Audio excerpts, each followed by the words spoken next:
Tonight, World in Action uncovers the sinister world of Combat 18.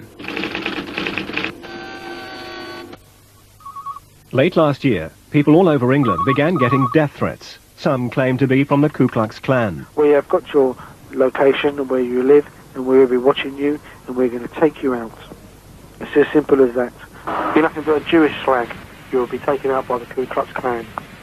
Just let her know that Combat 18 have got her eye on her. We're going to take her out. In a picturesque corner of Norfolk, Alison Loughlin runs a guest house. It's a retreat for people wanting a break from city life. Last year, she donated a weekend here as a prize in a raffle for the anti-apartheid movement. This innocent gesture led to a frightening telephone encounter. He said, have you ever had anyone from the anti-apartheid movement? And I said, yes, I have. I was happy to receive some people who'd run the raffle prize. I said, you know, in what connection do you ask? And he said, oh, well, we've heard that you had those people, and we don't like that, and we're going to make... and I said, well, I'm not sure that you've really got the right impression about this. And he said, oh, yes, we've certainly got the impression about what you're doing, and we don't like it, and we're going to be making a very nasty impression on you. And I said, well, you know, can you just tell me who I'm talking to? He said, it's a member of the British Ku Klux Klan.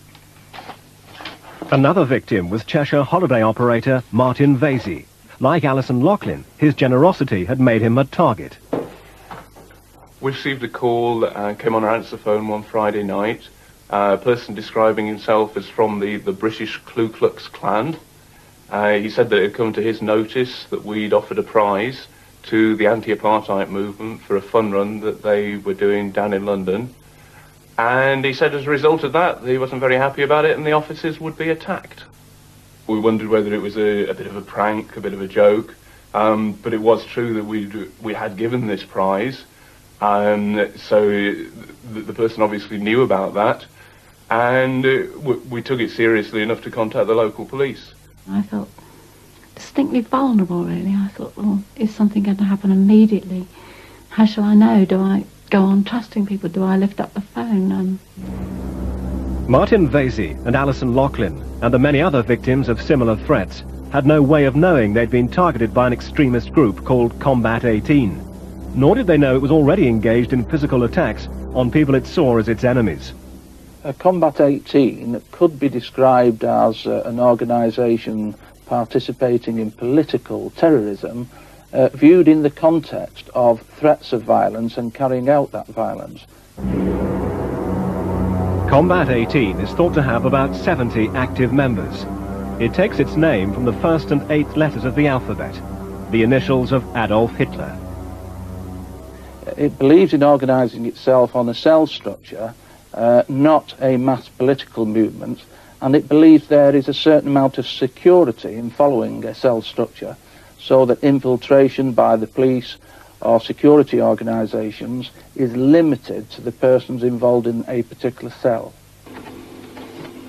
Combat 18's hit lists appear in its members-only bulletin called Red Watch. Copies obtained by World in Action reveal that scores of people have been targeted. They also reveal why. Combat 18 is a fanatical neo-Nazi group whose intended victims are usually Jews or its political opponents. Several MPs are singled out for harassment. These publications have been called hit lists. Is that fair? I think that's a very fair description, because what other interpretation can one place on a list of names and addresses circulated to members? It must be for the purpose of at least harassment. And at worst? And at worst, severe physical attack. March the 27th at a bookshop in East London. The quiet of a normal Saturday is about to be shattered. They were wearing hoods with slits showing only their eyes. They had carved and painted wooden clubs. Freedom Press, a small radical publishers for over 100 years, had become the latest victim of Combat 18. The cell carrying out the attack worked with clinical efficiency. But within a couple of minutes, and this happened very quickly, within 2 or 3 minutes, they smashed anything to do with typesetting. There's a computer typesetting machine, and another machine which is a laser jet printer, They smashed that with their clubs and then went straight off out. Definitely this was with military precision. Yes, these people knew what they were doing. Before they left, the raiding party left a calling card. Above a door they sprayed C-18. Until now, little has been known about Combat 18. Its Red Watch hit list was seen only by its own members. The rare copies which leaked out gave only a post office box address in America. But that address is a clue to the shadowy figure behind Combat 18.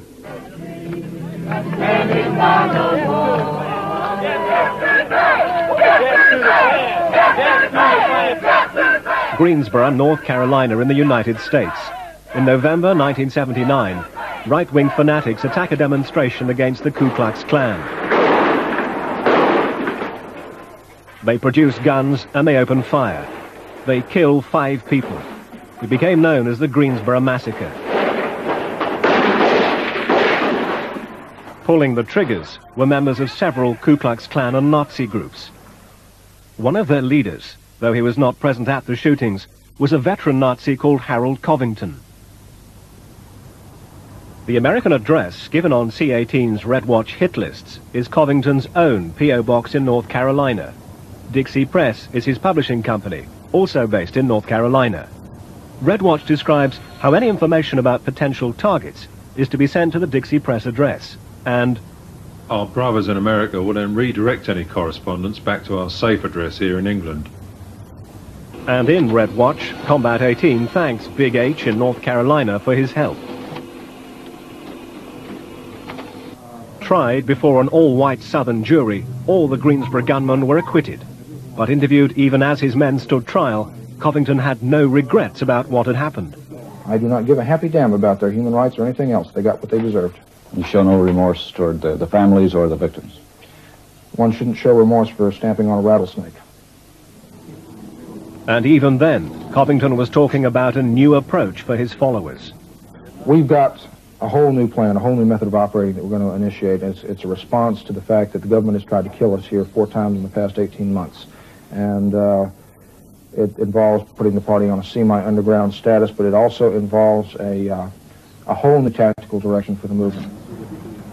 Harold Covington no longer appears in his stormtrooper's uniform, but he's still an active Nazi. And today he's putting into action his plan to build an underground Nazi movement. In his own newsletter, Resistance, he describes how he's setting up a network of cells across the world. One of those cells is Combat 18. Covington is much more than just Combat 18's postman. Last year, after shaving off his characteristic beard, he was staying secretly in Britain. Here he linked up with British Nazis to set up Combat 18. Travelling on an Irish passport, obtained when he married an Irish woman, he spent last summer in this house in East London. When his cover was blown, he abandoned the house and fled. He hasn't been seen in public since. He was in Britain at exactly the time that Combat 18's campaign of death threats began. It's very significant that Covington is involved. He's not just another loony right-winger attracted by the fantasy of Nazi uniforms or Ku Klux Klan. He's a man with a long history of involvement in violent activity. It gives him the experience of organising on a clandestine basis. It gives him the experience of the use of violence and how to target your enemies, how to collect information on your enemies, which is what his organisation was doing in America in the 70s. Covington is trying to build a clandestine neo-Nazi organisation dedicated to violent activity, as he did in America. Earlier this year, one C-18 member broke ranks. We'll call him Simon. Alarmed at what he was getting into, he contacted World in Action. He told us what C-18 was set up to do, and how it does it. To protect his identity, we've used an actor. But these are Simon's exact words. Well, basically, we're talking about political terror. People on the far right have always said that too much time was spent talking about things and what was needed was action. When the opposition to the far right got organised and there was a real call for it, and the people involved just decided to put something together and basically give the right-wing punters what they wanted, which is Red's heads being cracked. And soon heads were being cracked. World in Action has established that at least 2 serious gang attacks last year where people were badly injured, was secretly planned and carried out by Combat 18. Tim Heppel was a senior member of the British National Party, Britain's biggest extreme right party, and worked at their headquarters. But the BNP didn't know he was an infiltrator, spying for their anti-fascist opponents. In February last year, he was recruited by C-18 to join an attack on peaceful anti-Nazi campaigners in East London. We knew where they were going to be. We knew where they were going to meet because they put their posters up all around this area and also in South London. So we walked out of the pub, and the group that I was with was a skinhead group, about 15 of us. And as we saw the leafleters, as we approached them, there was a skip full of bricks and bottles, and we armed ourselves with the bricks and bottles and basically charged into them. And they didn't know we were going to hit them until the last minute. I think they actually caught me before I actually made the floor, and there was quite a few around me, and when I eventually fell onto the mattress and onto the floor, and I saw this one lump of concrete that was being held in two hands coming down towards my face. I immediately turned away and tried to bury my head. Unfortunately, it hit me in the back of the head and split my head open. Later, I was told by the police officers that actually came and rescued me almost from the situation, that they had been throwing half-house bricks at me while I was laying on the floor as well. Police hadn't turned up. He might have been kicked so badly unconscious he might never have woken up. I mean, I saw his head all open and all blood coming out of the back of it. It was disgusting. And he was sort of like whimpering, you know. And also there was the shock because he didn't see it coming, you know, just straight on the back of his head. World in Action's defector, Simon, was involved in another gang attack organised by Combat 18. It took place last August at Brick Lane, in the heart of East London's Bengali community. Anti-Nazi League members were campaigning against a British National Party candidate in a local council election. We decided we was going to teach these people a lesson not to come down Brick Lane when we're there, and to let all the Reds know that we aren't going to take any shit. We made our way down the back of the market, went to the shops. We got Lucozade bottles of milk, change to throw in their faces, picked up stones off the ground, bricks in our pockets, and then made our way down to the paper sale. They didn't seem too bothered at first. They seemed to think they were dealing with the usual shouting and slagging match that there is sometimes between us. But then it just went. We just ploughed into it. There was bricks on them, bottles. We hit everybody we could, turned their stall over, just kicked them senseless, really. The one particular bloke took it very badly in the head, and his girlfriend laid on top of it, but that didn't stop there. But everybody just kicking, used bottles, bricks.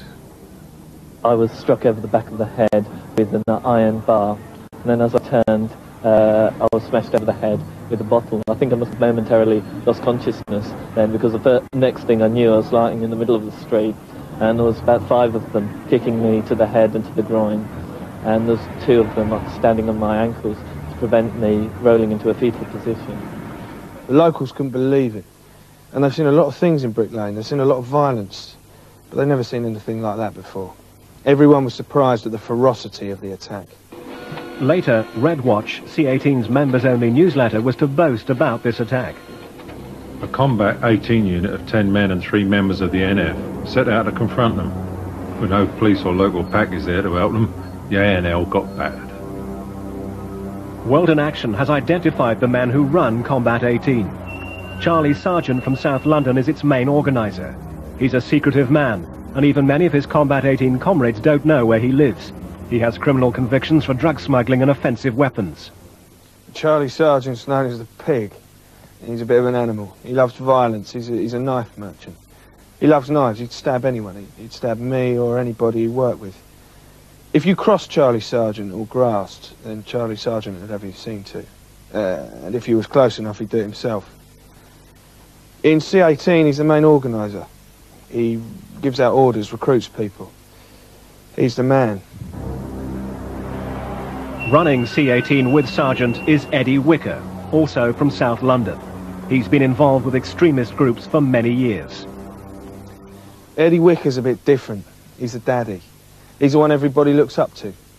Running C-18, he's getting at what he sees as his natural enemy, which is the IRA, immigrants, left-wing politicians, all the people that have always got on Eddie Wicker's nerves. Combat 18 surfaced publicly for the first time last year. They appeared as a security force, vetting the audience at 2 right-wing meetings which claimed that Hitler's Holocaust against the Jews never took place. Next, only a day after their brutal attack at Brick Lane, they joined these British National Party members to support the BNP's council candidate in the Brick Lane area.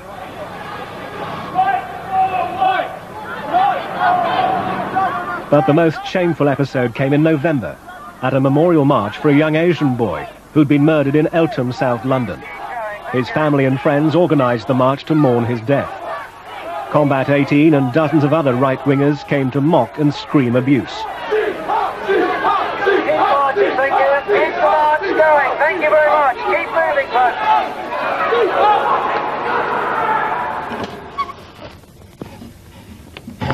But Combat 18 took a turn towards terrorism when they escalated their campaign against political opponents.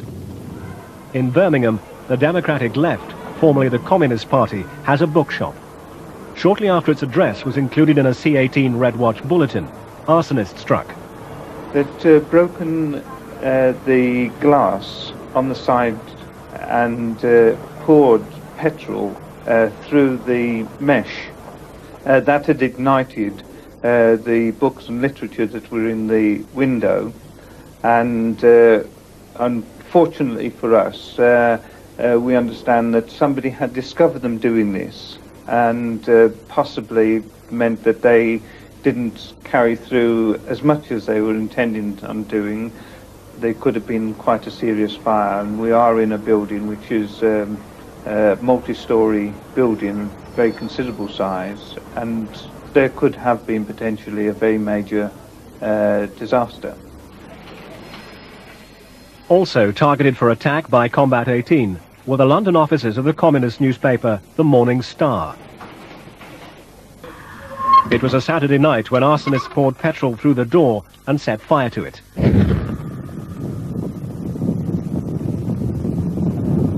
It set fire to the mat inside the doorway and started to ignite the wall there.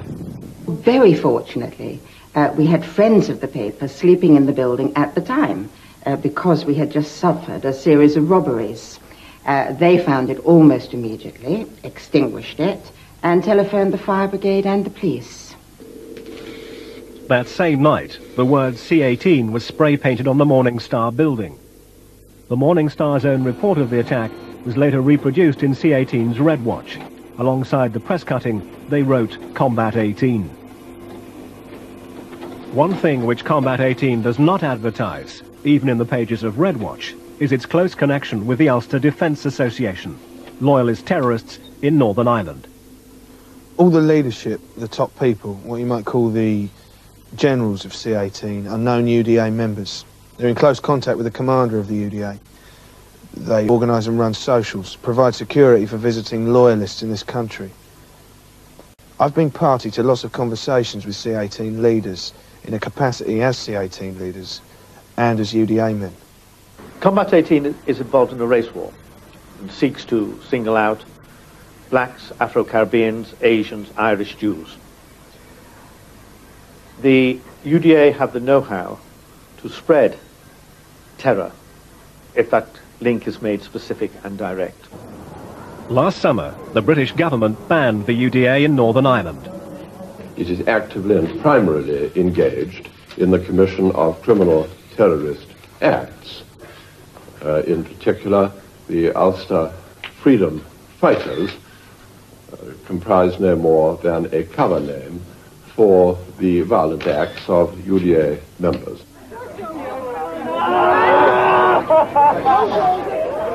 But the ban didn't stop the UDA killers. Calling themselves the Ulster Freedom Fighters, they stepped up their assassination campaign, murdering 14 people this year alone. Most of their victims were innocent Catholics, targeted simply because they were the wrong religion. I think the violent Nazis preaching a race war, wanting to get hold of guns and ammunition and terrorist know-how, would seek that sort of connection.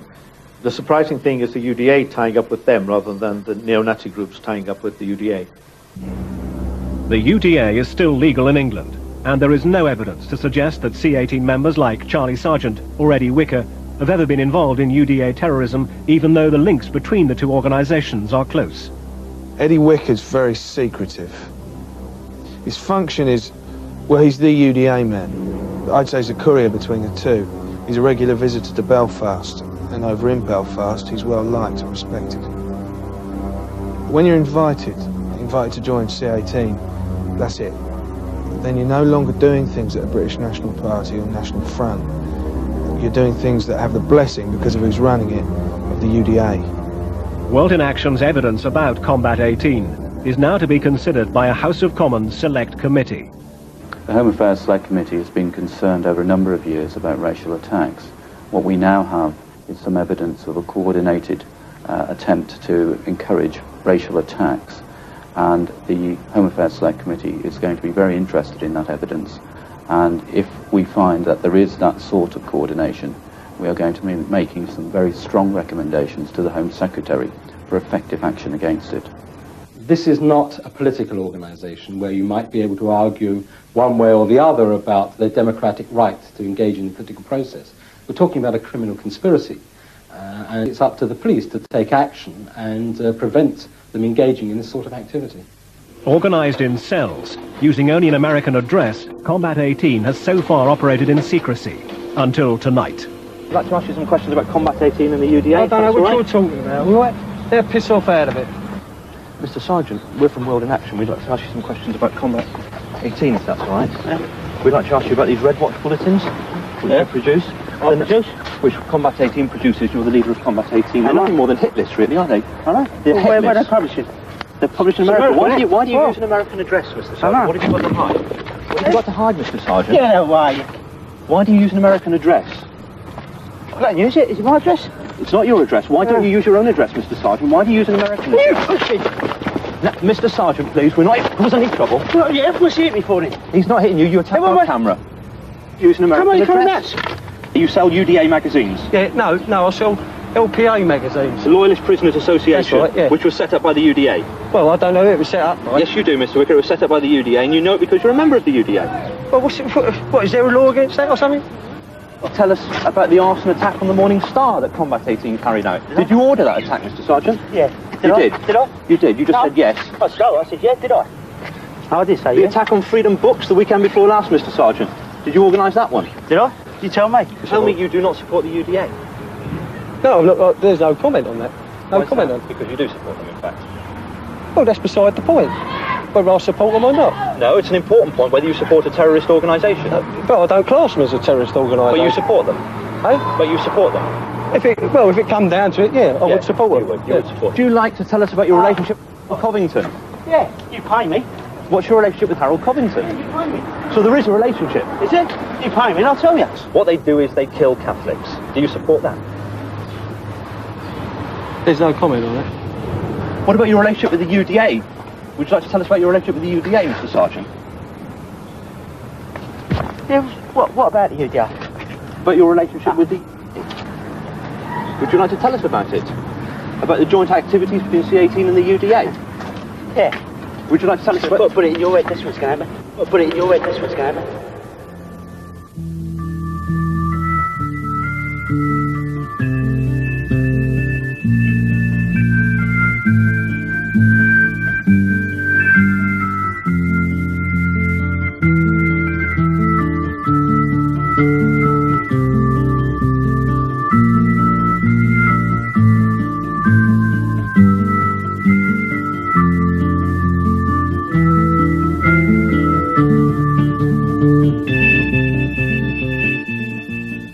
Again brought to its knees by violence.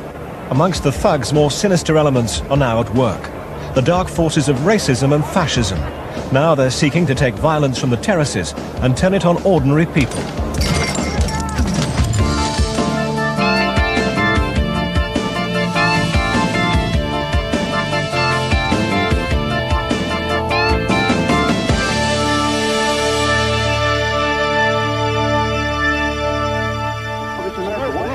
Meet Charlie Sargent. He runs a right-wing terror organisation. Their victims include women, teachers and pensioners. Meet his right-hand man, Will Browning. He's known as Wilf the Beast. His task is to recruit political terrorists from the terraces. Tonight, World in Action investigates the explosive mix of fascism and football, and exposes the brutal men who boast that the nightmare returns.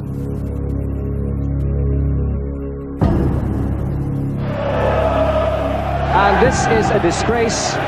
It is a scandal. It should never have happened. Dublin, 16th of February 1995. A friendly international football match between Ireland and England. And you can just see all sorts of things raining over. People from here scattered now over the barriers here for their own safety. There was a lot of injuries, of adults injured, belts of steel and wood. And in particular, one of our own cameramen here had a fractured skull and spent 2 weeks in hospital, you know. Scenes at Lansdowne Road recall the horrific football violence of a decade ago. But this time, there was a difference, a new and sinister political edge. But I think a small hardcore, probably no more than 50 at most, were instrumental in using that game to prove a political point. I could see one guy in the top tier of the stand, he seemed to have a red overalls, and he was producing a C1A flag. It wasn't something that was draped over like the Union Jacks and so. It was something that was just getting produced in sports. And he seemed to be, you know, making signs down below, and everything seemed to revolve around him on the top tier, you know. C18 are the initials of Combat 18. They were originally set up as security for far-right groups, but now have a life of their own. The name is taken from the first and 8th letters of the alphabet, the initials of Adolf Hitler, and it reflects the group's Nazi politics. What about your relationship with the UDA? Would you like to tell us about your relationship with the UDA, Mr. Sargent? World in Action first exposed Charlie Sargent, the man behind Combat 18, 2 years ago. Since then, he and his organisation have waged their campaign of terror unchecked and with increasing ferocity. Would you like to tell us about... Put it in your way, this one's going.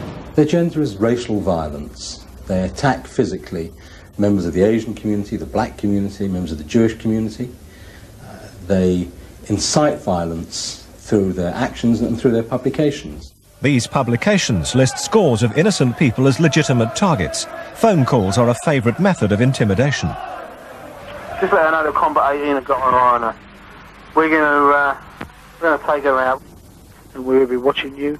Across the country, a series of vicious attacks demonstrates the willingness of Combat 18 to carry out its threats of violence. Ian MacDonald is a bus driver. As secretary of Leeds Trades Union Council, he complained about racism in the workplace. I had a telephone call early hours of one morning in July from an organisation called Combat 18 that said they were going to come round and see me. 2 weeks later, it happened. They came round at 2:45 on a Sunday morning. There was my wife and her lad in the house, all asleep.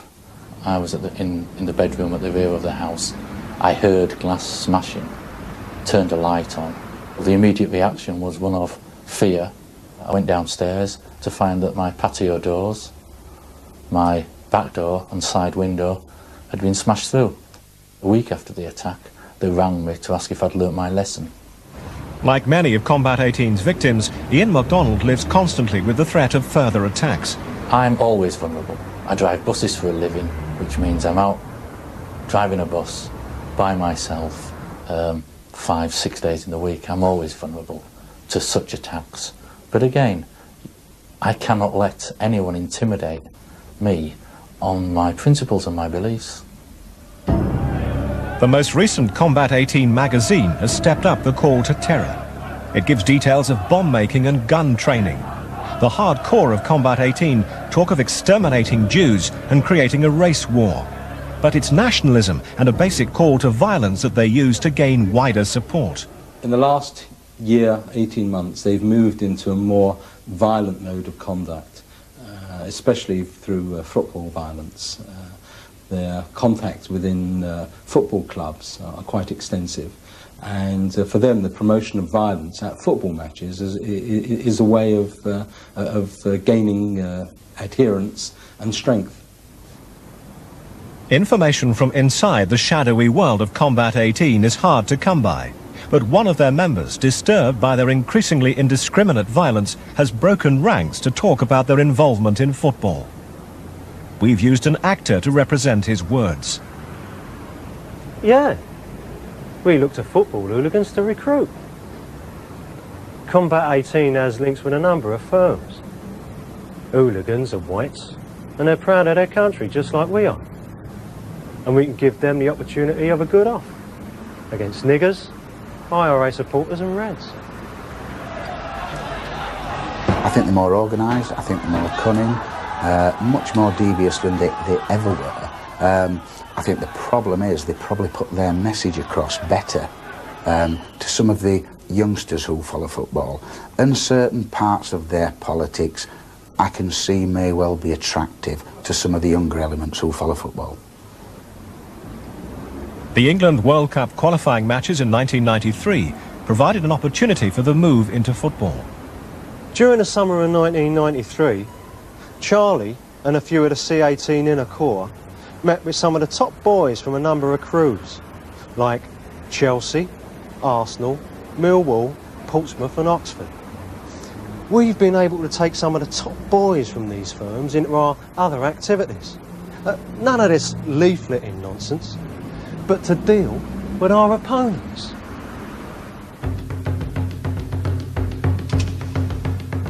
In Oslo, Combat 18 members were at the centre of the trouble which started in the Polite bar.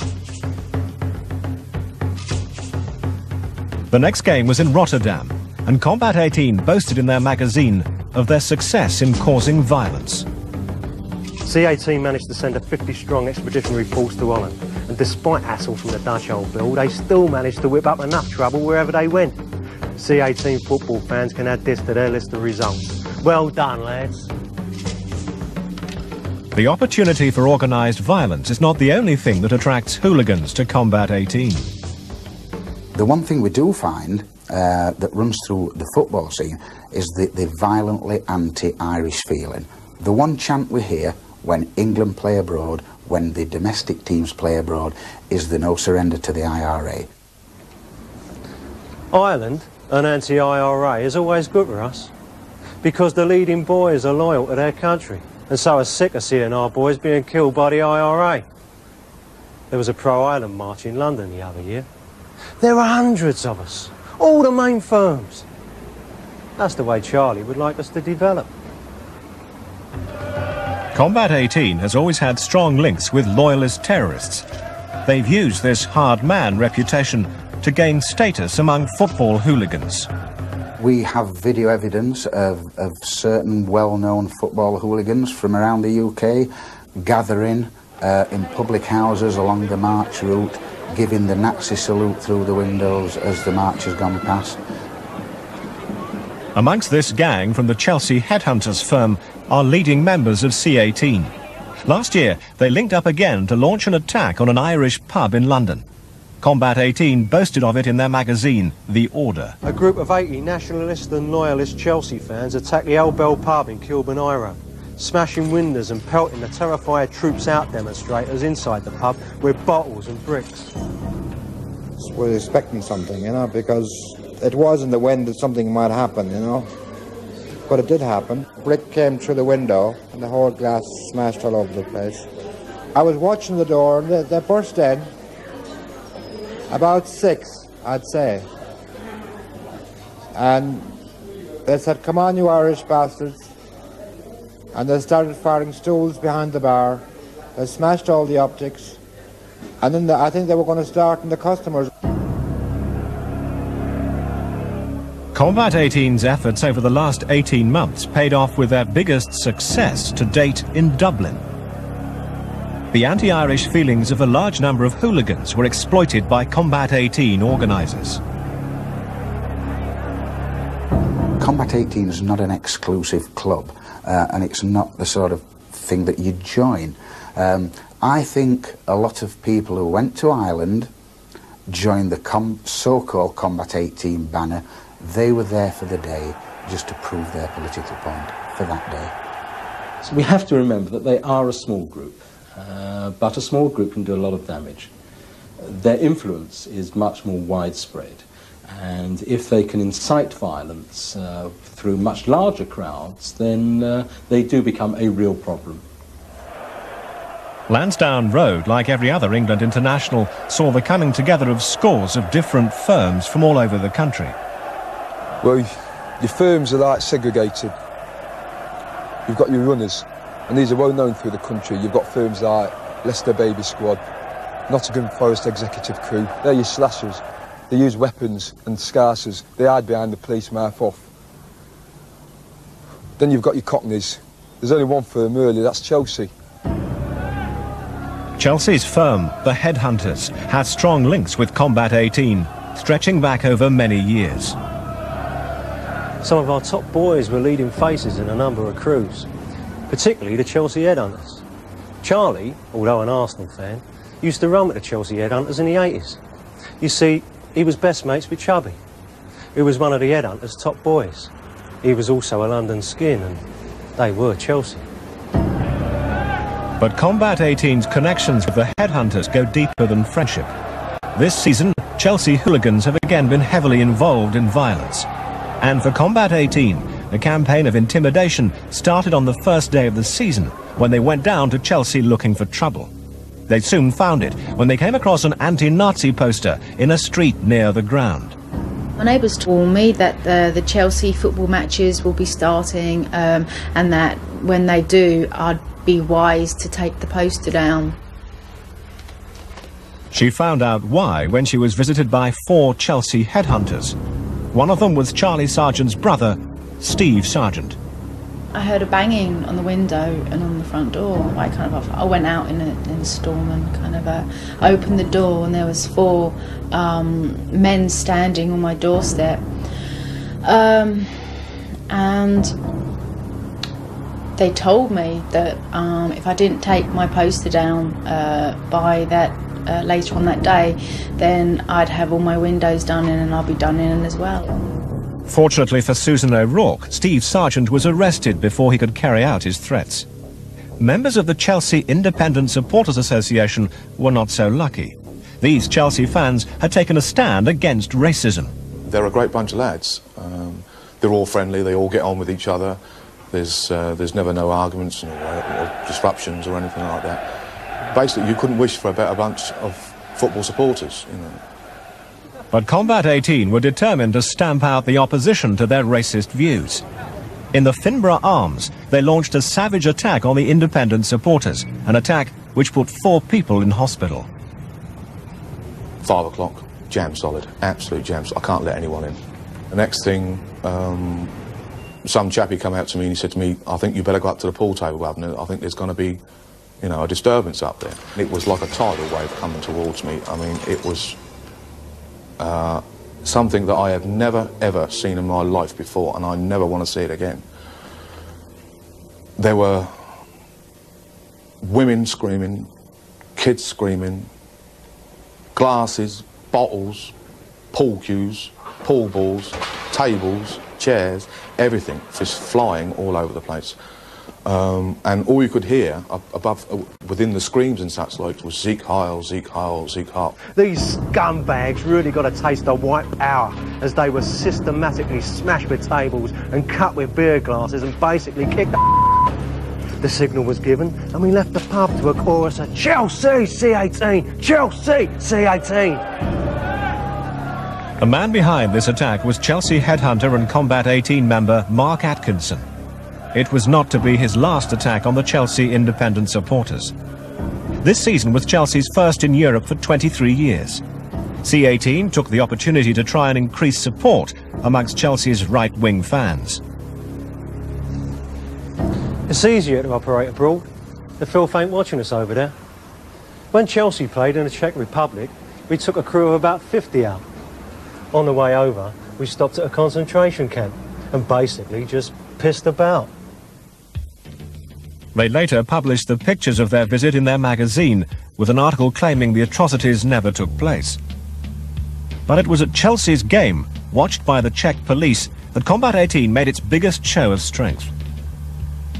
They were standing in the middle of the, outside the gates, with their flags up. They had a sort of small circle, small posse of other fans around them. They looked pretty heavy. After the match, Combat 18 made another attack on a member of the Chelsea Independent supporters. They leapt onto the coach, up the steps, and the first one punched him really hard in the head, in the forehead. He sat down again, and the guy behind him raised his fist, and in it he had some kind of spike. It's about 3 inches long. It looked, from where I was sitting, like an electrical screwdriver, and tried to stab him. Came down very, very fast. He missed, luckily. If it had hit him in a vital spot, like in his head or his neck or something like that, it would have killed him. They might have survived that assassination attempt, but their luck's going to run out sooner than they think. And Chelsea will be cleansed of this piece of shit and all the other so-called anti-fascists. And they started thumping on the windows of the coach. They then, as we drove off, raised their black wind cheaters to reveal Combat 18 shirts. C18 member and Chelsea headhunter Atkinson was again involved. But here, he had an even more frightening accomplice. It was Will Browning, the one they call Wilf the Beast. This bloke Wilf is like a bad nightmare. He's from South East London. He's crazy. He's always busy with a tool. It was him in Prague with a chisel. Will Browning is a kickboxing instructor. He's regarded as Combat 18's top organiser in football and acts as Charlie Sargent's right-hand man. When earlier this year the police seized copies of Combat 18's latest magazine, it was from the homes of Charlie Sargent and Will Browning. In spite of the race-hate material contained in these magazines, neither Will Browning nor Charlie Sargent have been charged. While Mark Atkinson, Charlie Sargent and Will Browning continue to push their message in football, the violence they encourage spreads. 10 days ago in Halifax, Combat 18 made their most recent attack. This time on a group of school teachers. It was comic relief. We'd all been eating Irish stew. It was St Patrick's Day. We'd been singing, having a really good time, and then all of a sudden the pub was full of skinheads and they all disappeared upstairs. It was quite weird. It was quite strange. And we went up to see what was happening. One of them turned around and said, "We're Cockneys." And they were, and all their accents were very much from London, that shocked me. One of the men said, "Your ethnic friends are not welcome."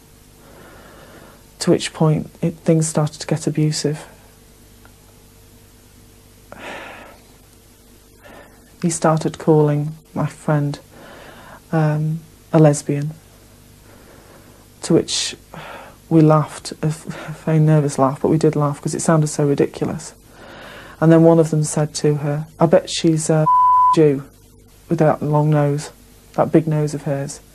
They came out, so standing at the top of the stairs, said, "You Reds think we're just BNP teenagers that you can scare off.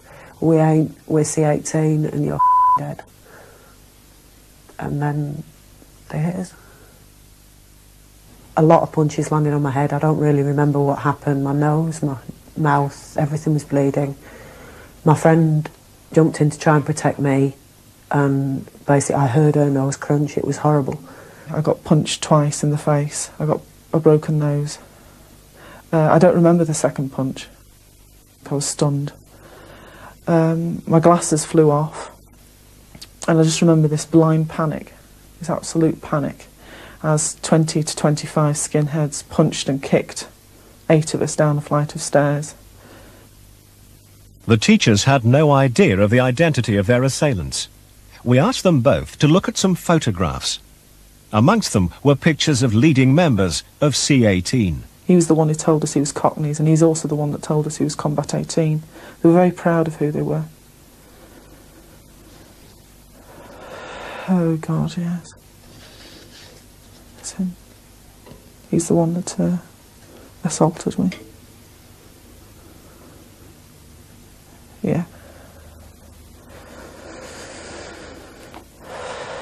What do you feel looking at him?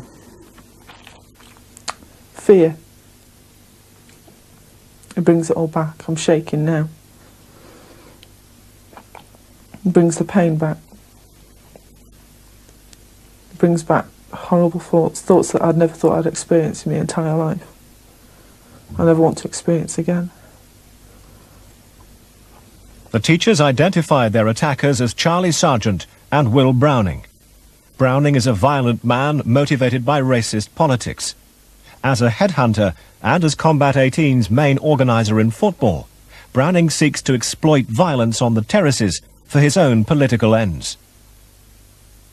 Combat 18 is a small group, but one with a disproportionate influence. If its activities are unchecked, then it could lead to serious problems within football. Their influence among hooligan gangs, with all the potential for violence that entails, is causing concern among MPs. Well, I asked the Home Secretary what evidence the government had of the involvement of Combat 18 with the activities of Chelsea supporters. He simply says, well, there is no evidence directly of Combat 18 involvement amongst Chelsea fans. Now, anybody who studies football and anybody who knows about what's been going on for a number of years in football knows very well that far-right groups have been very active in a number of clubs, and one of those clubs is Chelsea. And I get the impression that either the government doesn't want to tell us or they haven't got the information because they're out of touch, and that worries me. I thought I was coping until I went back into work, because I've been suffering from a bit of agoraphobia since it happened. And just the jostling of school children and the noise and all the kids changing at bell time put me into a blind panic. Are you going to help Mummy? They're my jeans. I have two children, and the older one, my 3-year-old, was very worried. Oh, Mummy, what happened to your face? You've got a poorly face. And at the time, my nose was much worse, as well as round my mouth. And I said, I thought about telling him I fell, and then I thought, no, tell him the truth. And I said, somebody hit Mummy. And he said, was it a monster? We went to ask Mr. Browning how he could defend his attacks on football fans and innocent members of the public. What justification can you have for that? What is your involvement with football? Please leave the camera alone. Don't touch that camera. Mr. Browning, Mr. Browning, please don't touch the camera. Were you also one of the ones responsible for the trouble in Dublin?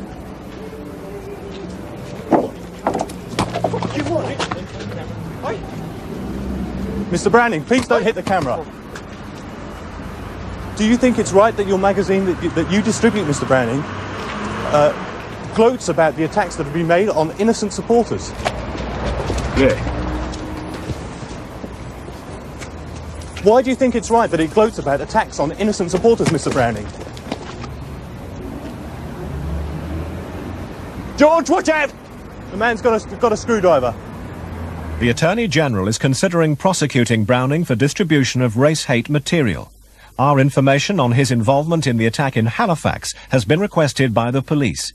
3 years after Combat 18 started its campaign... You must commit them.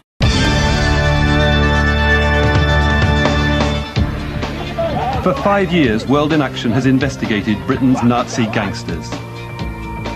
They're vicious. They've even planned murder. People came very close to getting killed by Combat 18 activists. Tonight, the explosive secret at the heart of Britain's Nazis. Now, the war is coming.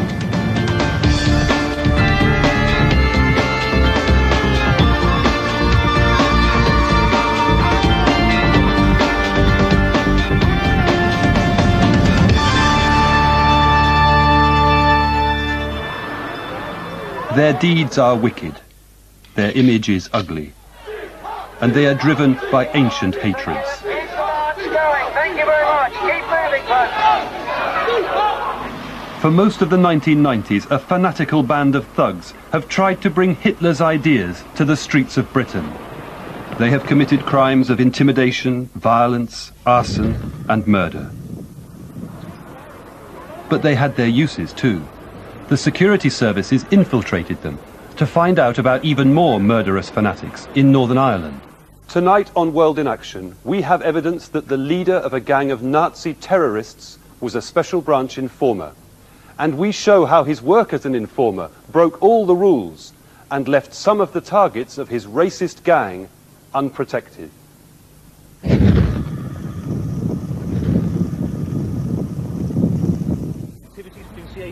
Meet Charlie Sargent. He likes to threaten people. He likes to attack people. For 5 years, he led a gang of thugs who wanted to bring Nazi ideas back to life.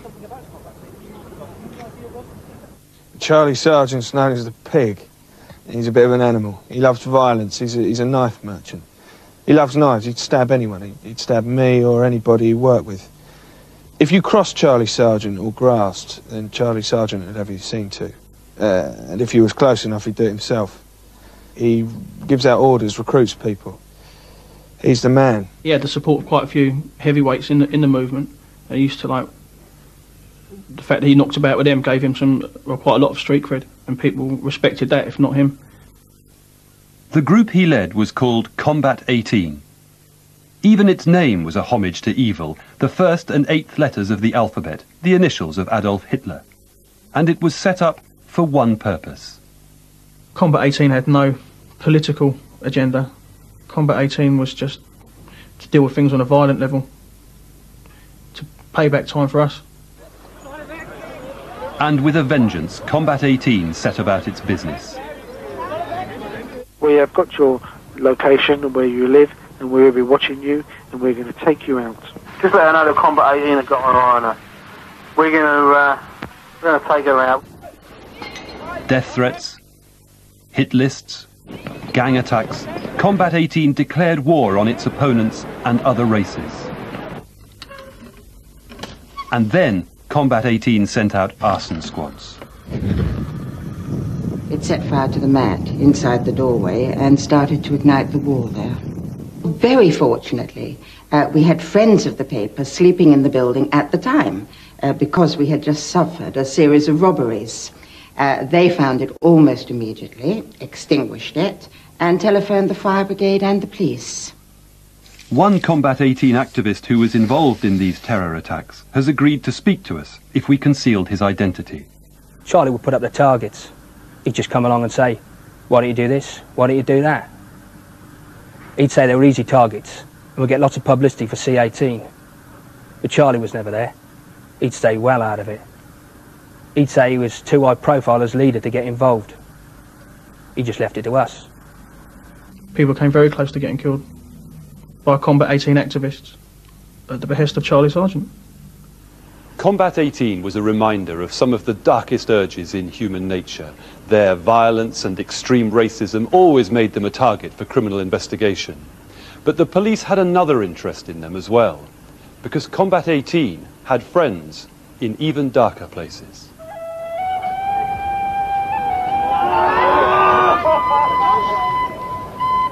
In Northern Ireland, some of the most bestial attacks on innocent people have been at the hands of the Ulster Defence Association. For the UDA's gunmen, it's enough to mark you for attack that you went to the wrong school or worship in the wrong church. For the security services, penetrating the UDA was a major priority, but there were difficulties. The UDA went through a leadership change in 1990, which meant that immediately there was a whole new set of people that the RUC would not have been aware of. They also broke down into a cell structure, which I think from their point of view, extremely wise thing to do. And I think it did make it very difficult for the RUC to have proper or the same level of intelligence that they previously would have had. The new UDA leadership went on a sectarian killing spree. The security services were desperate for intelligence. One route into the UDA was through the Nazi hardmen of Combat 18. It had long been known that there were connections between the two organizations. Then, in 1993, police arrested 3 men transporting guns to Belfast. They were all UDA. But one of them, who'd driven the guns from London to Birmingham, was also a founder member of Combat 18. His name was Eddie Wicker. You sell UDA magazines? Yeah, no, I sell LPA magazines. The Loyalist Prisoners Association, That's right, yeah. which was set up by the UDA. Well, I don't know who it was set up by. Yes, you do, Mr. Wicker. It was set up by the UDA, and you know it because you're a member of the UDA. Well, what is there a law against that or something? In fact, in Northern Ireland, there is. The UDA is banned because of its role in sectarian murders. Eddie Wicker was released when he convinced the Crown Prosecution Service that he didn't know what was in the bag. The other UDA men went to prison. But this hadn't been a one-off operation. Those guns the police found in Birmingham were from C-18 members, but some of them had got through already. Probably a couple of dozen had already gone. And at the time Eddie got nicked, there was talk of a big consignment, worth thousands. Not surprisingly, the Special Branch began to take a keener and keener interest in these links. A police officer who was involved in undercover work against Combat 18 has spoken to us anonymously. At that time, the Special Branch were really interested in the Irish connection, or any connections to Ireland through Scotland. That would be 1994. There was a very, very intense interest in Ireland. They kept coming back. Anything else? Have you heard anything else? But the same undercover officer was beginning to wonder about the leader of the group he was infiltrating. There was obviously someone in the inner sanctum who was working for the police, deep, deep undercover. I would go to meetings where things were discussed, and as far as I knew, I was the only police officer there. Then I'd get a call. Can you confirm this? This was before I'd even put my own report in. Someone was getting intelligence out before I could. I worked out it had to be someone in the top 2 or 3. Then I concluded it could only be Sargent himself. With the requests for confirmation that were coming down, it had to be him. Charlie Sargent had secretly become a way for Special Branch to keep tabs on loyalist gunmen in Northern Ireland. But all the while, his Combat 18 hit squads were up to no good on the mainland. And by now they were raising money for it. Combat 18's big earner was neo-Nazi rock music. They were making hundreds of thousands of pounds selling Nazi CDs all over Europe. The money was earmarked for very special purposes.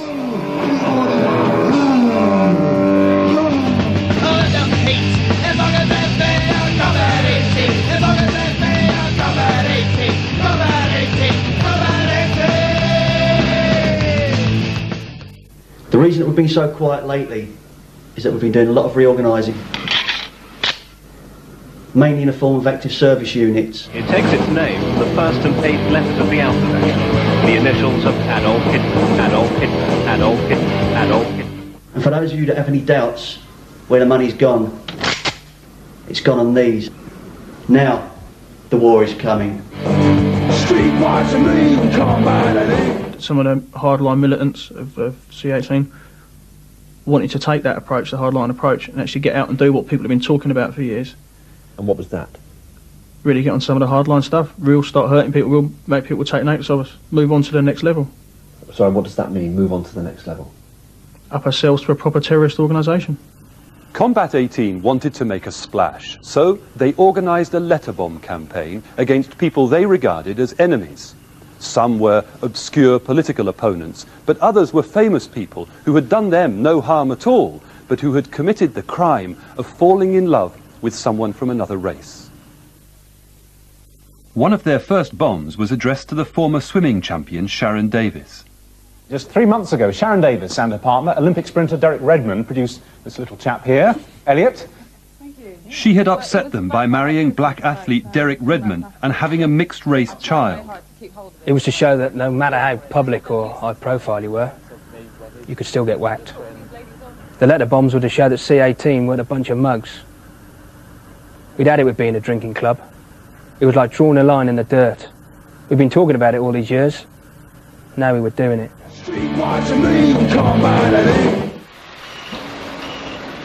The bombs intercepted in January last year were intended to be the first of many. Other targets who had been on Combat 18's potential list included Frank Bruno and footballer Paul Ince. The letter bombs were the idea of this man, Charlie Sargent's right-hand man, Will Browning. He's a man with a ferocious reputation. The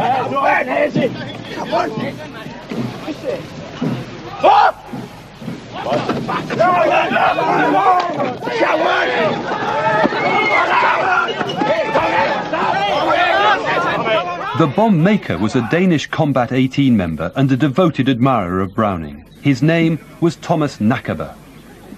Thomas Nakaber was very well known here in Denmark since the late 80s, and he was twice member of the Nazi Party. Thomas was also one of the leading violent Nazis. He founded the Copenhagen division of Combat 18 because he wanted to fight in the streets. He had never tried it before. It was his first bomb. Browning told him how to do it, and maybe he's made some investigations himself, but mainly he got the informations from Will Browning. Thomas Nakaber built 3 bombs into video cassettes, but he didn't know that he was being watched. The Danish police had been tipped off by Scotland Yard. The first information we got concerning this case we received from the British authorities, and based on that information we started surveying a Danish citizen, Thomas. To cover his tracks, Thomas Nakaber caught the night ferry to Malmö in Sweden to post the letter bombs.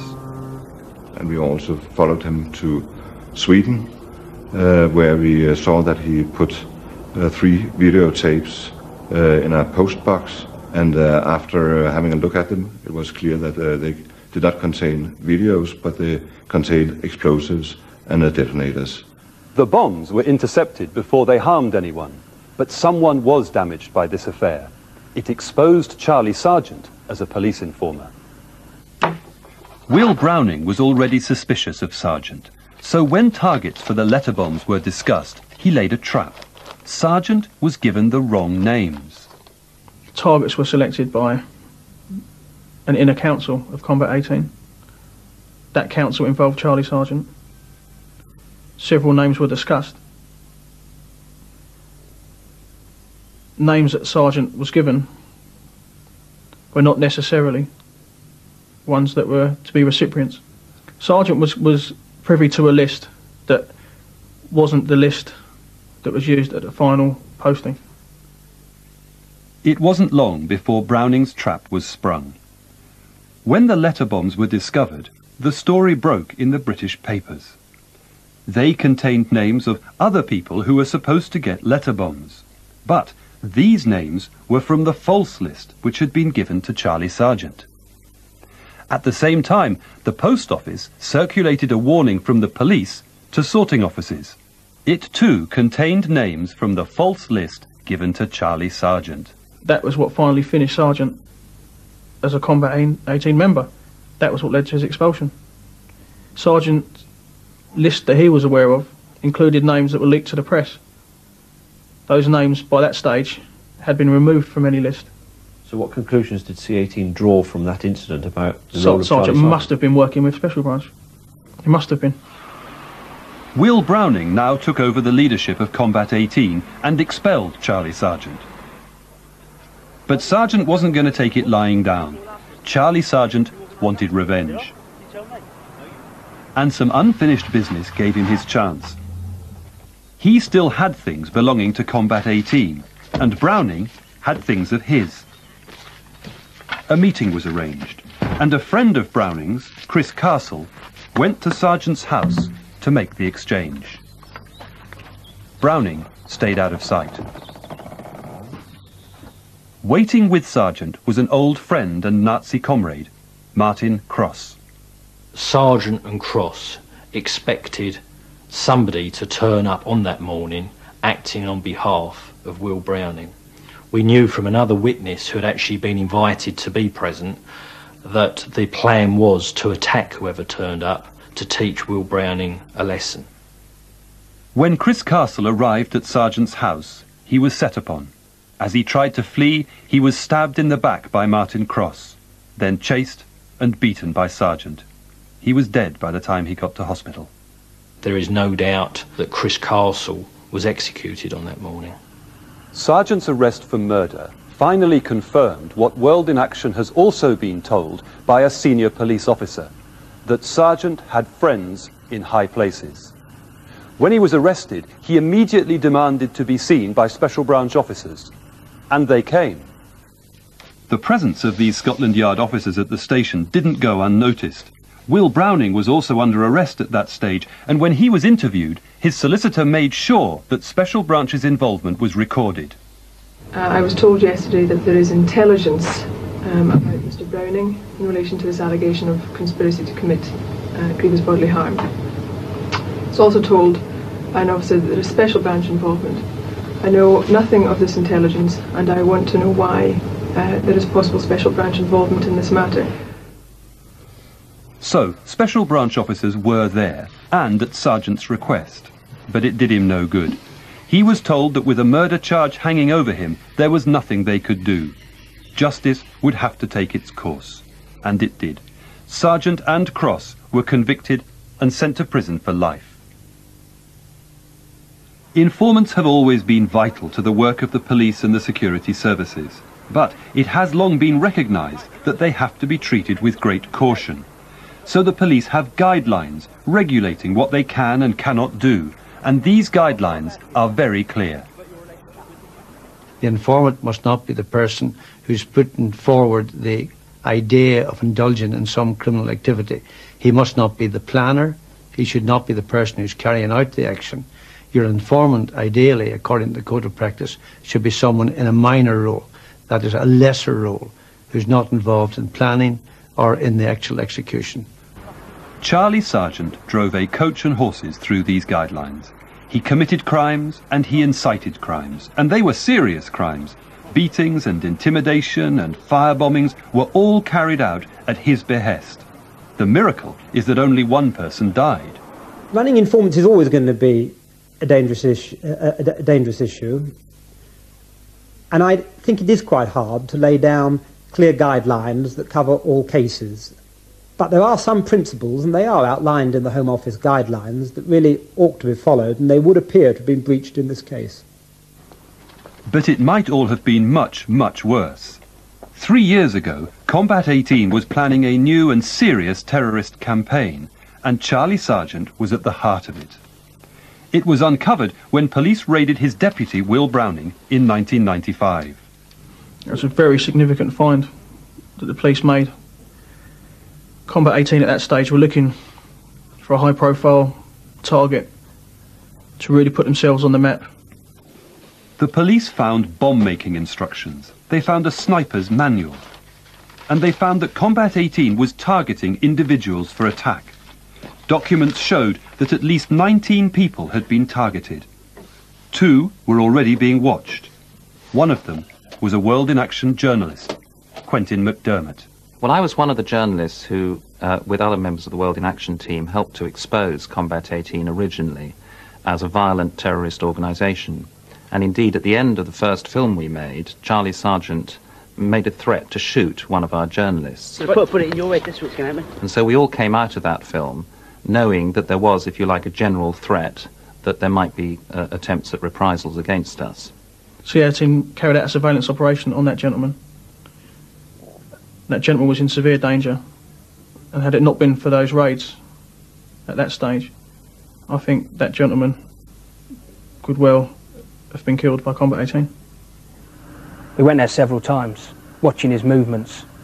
We were going to do it. We were up for it.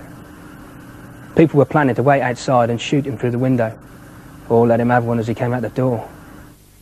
Amongst the documents the police seized from Browning's house was a page from an electoral register. On it, the address of Quentin McDermott's basement flat had been highlighted, and someone had written basement, number 52. World in Action had this document examined by a handwriting expert. The man who had pinpointed where Quentin McDermott lived was Charlie Sargent. Charlie Sargent selected the World in Action reporter for Combat 18. Charlie Sargent was the one that came with a copy of the electoral roll and the specific descriptions of where in the apartments this reporter lived. That's all Charlie had to do. He put that into people's minds and left them with it. And it was only the police raids that stopped this happening? Without doubt. That attack on the World in Action reporter was at a very advanced stage, just prior to the raids on Combat 18 activists in early '95. Will Browning was never charged with this murder plot. But even if there was not enough evidence to bring charges, surely the intended victims should have been warned by the police that they were in danger from Combat 18. But they weren't. I received absolutely no warning whatsoever on that occasion from Special Branch or from the police. I feel that although investigative journalists have a duty, if you like, to take reasonable measures to protect themselves, we are, after all, at the end of the day, members of the public, and we are entitled to the same level of protection as ordinary members of the public. And I believe that the police should have alerted me to the threat. Potential targets have the right, in my view, to be informed by the police if the police are in possession of information which means that those potential targets are at risk. If the police have that information, then it seems to me it's not only justice but fairness that the police should pass the information on to the targets so that they can take perhaps the most elementary precautions to avoid risk to themselves or their premises. And it wasn't as if the police could be sure that their raid on Browning had removed the threat of attack. Only 2 weeks later, Combat 18 firebombed the home of a political opponent in Kent. Charlie wanted her torched, you know, done. He was going on and on about her ages before the police raided us. It was all set in motion before the raids, and even after the raids had happened, it still went ahead, and he knew it was still going ahead. My son was out on the landing and he was shouting that the house is on fire. And as I came out the bedroom, you could see it was there was smoke everywhere, and you could see flames reflected. We had smoke alarms fitted, and a lot of other precautions that we took, made sure the inner door was shut, because if on the night of the firebombing, whoever it was that sprayed the petrol through, if we hadn't have had smoke alarms, if we hadn't had that door shut, then it would have just come straight up the stairs, and well, we wouldn't have stood a chance. It's a really small terraced house, and you know, we would have all been dead. Well, if there was a good reason for not informing Mr. McDermott when the police initially became aware of the threat to him, perhaps because it would have tipped off the aggressors, those reasons disappeared with the firebombing 2 weeks later of a woman in Kent. And it ought to have been clear to everyone from that point onwards that despite the police raid, Combat 18 was still capable of mounting potentially lethal attacks. We've traced 10 of the people targeted by Combat 18 on the papers found in the raid on Browning. Not one of them was warned by the police. The question now is what Scotland Yard will do with our evidence. Clearly, Charlie Sargent did help them to foil the Danish letter bomb campaign. Against that, he ran a ruthless campaign of terror. He plotted murder. Finally, he did murder. But could he have been arrested earlier? And how did Scotland Yard reward him? Our evidence suggests that when they forged an alliance with a man like Charlie Sargent, Scotland Yard were playing with fire.